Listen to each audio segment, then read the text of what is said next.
XPML11, o fundo de shoppings da XP Asset. Vamos ler o relatório de julho de 2025, publicado agora, no dia 7 de agosto de 2025.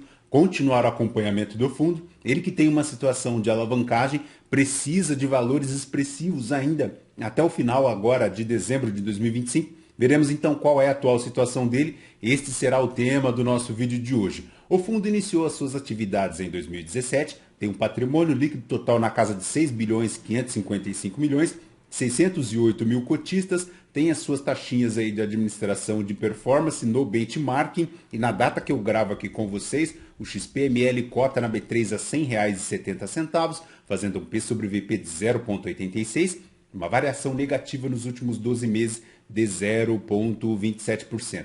A cotação mergulhou lá em dezembro de 2024 aos R$ 91,20, buscou uma pequena recuperação já atingindo R$ 106,30, agora em abril de 2025. Desde então, decresceu um pouquinho, retornando lá na casa dos R$ 100,70. A última distribuição do fundo ocorreu agora, no dia 25 de julho de 2025, segue lá com 92 centavos por cota, fazendo um yield mensal de 0,89, anual de 10,93%. Se o cotista tivesse investido R$ 1.000 em XPML11 há 2 anos, teria hoje R$ 1.127,60, já considerando o reinvestimento dos dividendos. Esta recuperação propiciou o fundo também se recuperar em relação à sua rentabilidade e inclusive superar o IFIX e o IPCA no período, só não superando a linha do CDI, retornando no período 12,76%, enquanto o CDI retornou 25,13%, o IPCA 9,42% e o IFIX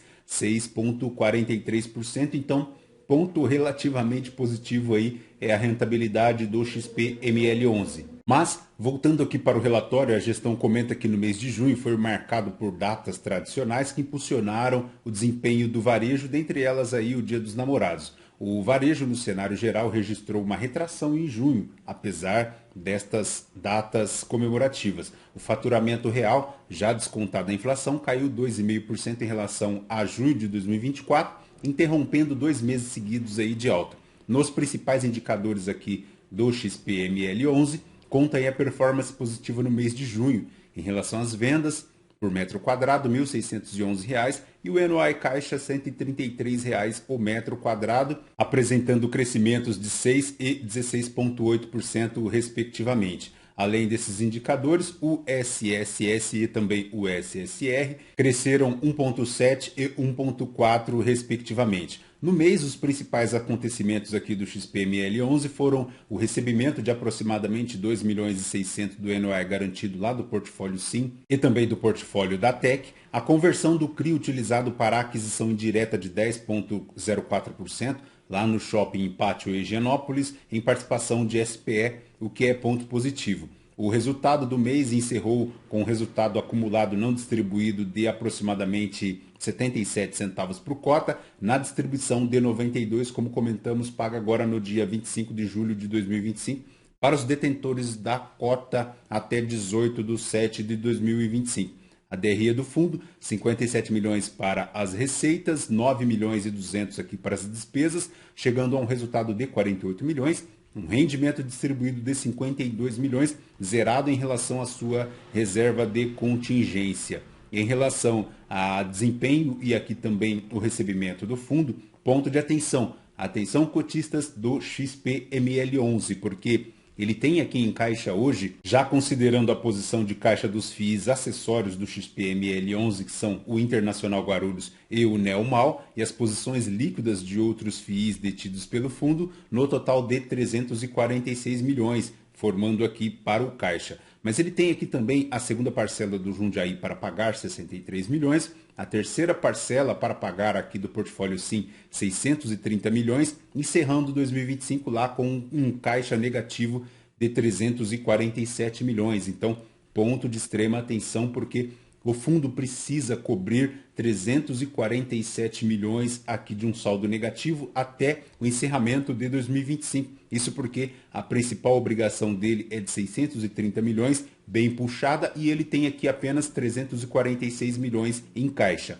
Mas, seguindo para além de 2025, agora em 2026 o fundo tem aqui 37 milhões da segunda parcela do Pátio Higienópolis e 63 milhões da terceira parcela do Jundiaí Shopping, encerrando 2026 com um caixa negativo de 447 milhões.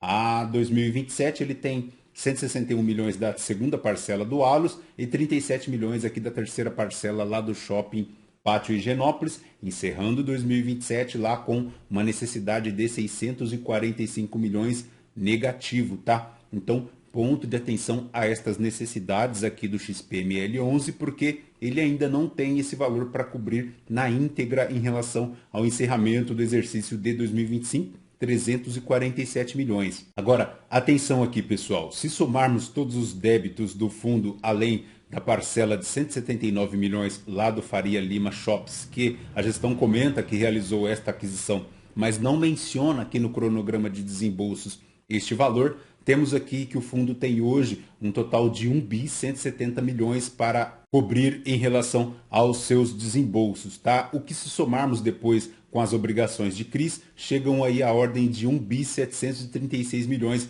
Veremos adiante quais são essas obrigações de CRIs. Então, 1,7 bi hoje é a necessidade de total passivo do fundo. Lembrando que ao decorrer do ano ele já pagou 17 milhões lá do Shopping Praia de Belas, então importantíssimo o cotista ficar atento a esta movimentação, porque, segundo a gestão, como detalhamos, ele tem aqui as parcelas em 2025 e 2026, tem aqui também em 2027, para a parcela do portfólio Allos, segundo a gestão, ela pode ser adiada por mais um ano aí com a correção de CDI mais 1,5%. Então, este valor aqui de 161 milhões pode ser adiado o pagamento, mas tem um adicional aí de CDI mais 1,5%. Mas o fato é que o fundo precisa, até o encerramento de 2027, de 645 milhões, mas para agora, numa situação de urgência, já considerando que o ano já caminha aí para o seu encerrar, temos que o fundo precisa, lá em dezembro de 2025, de 347 milhões. A gestão destaca aqui que esta situação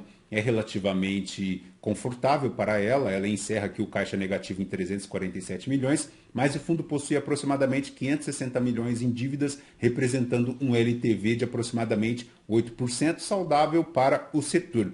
E com isto, ela tem aqui três opções, como já sabemos inclusive de outros fundos imobiliários, que é a venda de ativos, a emissão de cotas ou a alavancagem através da securitização de recebíveis até 2025. Se considerarmos hoje que o fundo se encontra abaixo do seu valor patrimonial, como vimos lá na cotação, é bem provável que a gestão parta aqui por uma situação de alavancagem com a securitização de recebíveis. Então, muita atenção a esta situação do XPML11, porque hoje já a alavancagem dele se encontra na ordem de 26,5%, bem acima do que aquilo gostamos no canal, de uma alavancagem não superior a 10%. Então, ponto de extrema atenção, apesar de a gestão destacar que se trata de uma situação confortável e positiva, porque hoje se encontra abaixo da média aqui do fundo em 25,9%.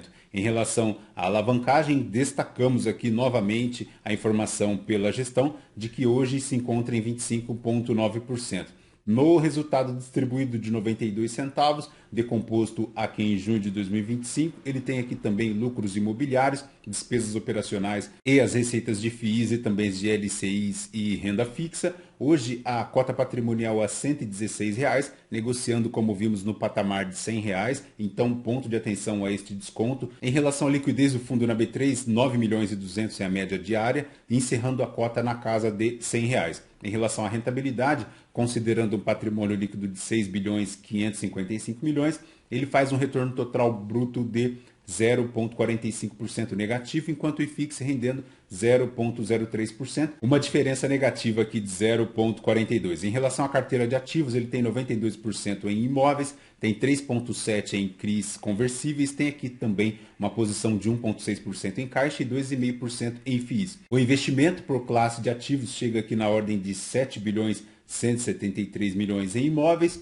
sendo que 120 milhões ele tem em caixa, chegando a uma carteira hoje de 7 bilhões 783. Em relação às obrigações de CRIs, pessoal, atenção porque hoje o fundo monta a ordem de 565 milhões em relação aos teus CRIs. Então, é importantíssimo ficar atento porque lá naquele cômputo em relação às obrigações a pagar aqui do fundo, a gestão não comenta aqui as obrigações de CRIs. Então, se somarmos aqui o total de débitos do fundo atreladas às obrigações de CRIs, 1 bilhão 736. Então, é importantíssimo o cotista ficar atento, porque neste percentual aqui de 25,9%, ao que nos parece, a gestão não comenta aqui as suas obrigações com os CRIs. Então, importantíssimo o cotista ficar atento a esta situação, porque se somarmos aqui todas as obrigações e também os CRIs, hoje na ordem de 25,9% de alavancagem. Em relação ao fluxo de amortização, considerando o consolidado pelo XP-ML11, ele forma aqui para 2025 uma necessidade de amortizar aproximadamente 25 milhões. Em relação aos indicadores operacionais aqui do fundo, como vemos no comparativo de 2024, o SSS decresceu para 1,7, o SSR cresceu para 1,4, os descontos decresceram para 2,7 e o NOI subiu aqui para 16,8%, ante 3,7% negativo lá em 2024. Em relação às vendas totais, decresceram um pouquinho, uma variação para 33,7%, ante 50,9%. As vendas por metro quadrado cresceram aqui para 6%, ante a 4,5%, o custo médio da ocupação atingindo 11,7% e o fluxo de veículos decrescendo agora para 14,7%. Para a decomposição dos resultados aqui do fundo, temos que ele tem uma BL total hoje própria de 330 mil metros quadrados, de uma BL total de 964 mil metros quadrados, vendas totais 1 bilhão 764, chegando na venda média por metro quadrado de R$ 1.611, um NOI acumulado de R$ 44 milhões, R$ 133 de NOI caixa médio, uma vacância hoje na casa de 4,3% e uma inadimplência líquida na casa de 0,1%. Como comentamos, as vendas por metro quadrado aqui atingindo R$ 1.611, enquanto o NOI R$ 133. Segundo a gestão, a evolução mensal das vendas totais por metro quadrado e o NOI caixa aqui também consideram todas as linhas de receitas dos empreendimentos. Já em relação à carteira do portfólio aqui do fundo, a maior exposição segue lá para o Tietê Plaza Shopping, 11%, mas ela se decompõe aí em 24 shoppings espalhados aí com 330 mil metros quadrados de ABL. A maior exposição segue aqui a região sudeste, 75%. O portfólio Sim é a maior diversificação aqui por administradores, representando 32% da ABL, seguido do Allos, 16%, da JHSF, 15%. Tem aqui também Ancar em Van Roê, tem a HBF, tem a Alca, tem a Gazite, tem a Multiplan, a Iguatemi, a Argo, a Partagem, enfim, diversificado aqui nos seus diversos administradores. Lembrando que ele tem também posições no Nordeste, no Norte e também na região Sul. Por fim, destaca aqui também que a última aquisição do fundo foi o Pátio Shopping em Higienópolis, agora em abril de 2025, uma aquisição de 10%, lá do empreendimento. E como comentamos lá naquela decomposição de 179 milhões, não conta aqui a aquisição de 12,86% dos shoppings Faria Lima e de 19,46% aqui da Torre Faria Lima Shops. Perfeito, pessoal? De XP-ML11 é basicamente isso. Muita atenção aos próximos passos aí pela gestão agora no segundo semestre de 2025. É bem provável que a gestão realize uma securitização dos seus contratos, antecipando o recebimento para fazer frente àquela necessidade de caixa de hoje na ordem de 347 milhões. Ponto de extrema atenção aí por parte do cotista, porque essa situação pode aumentar ainda mais a alavancagem, que hoje se encontra na casa aproximada de 26%. Perfeito? Lembrando que este vídeo não é recomendação de compra ou de venda de nenhum dos ativos aqui mencionados. Aos novos inscritos, bem-vindos. Você que permanece conosco, muito obrigado por isso também. E você que ainda não é inscrito, considere se inscrever. Deixe seu like, seu joinha, porque tudo isso nos fortalece aqui na produção de conteúdos. Fechou? Voltamos então com vocês no próximo vídeo. Fraterno abraço a todos. Até mais.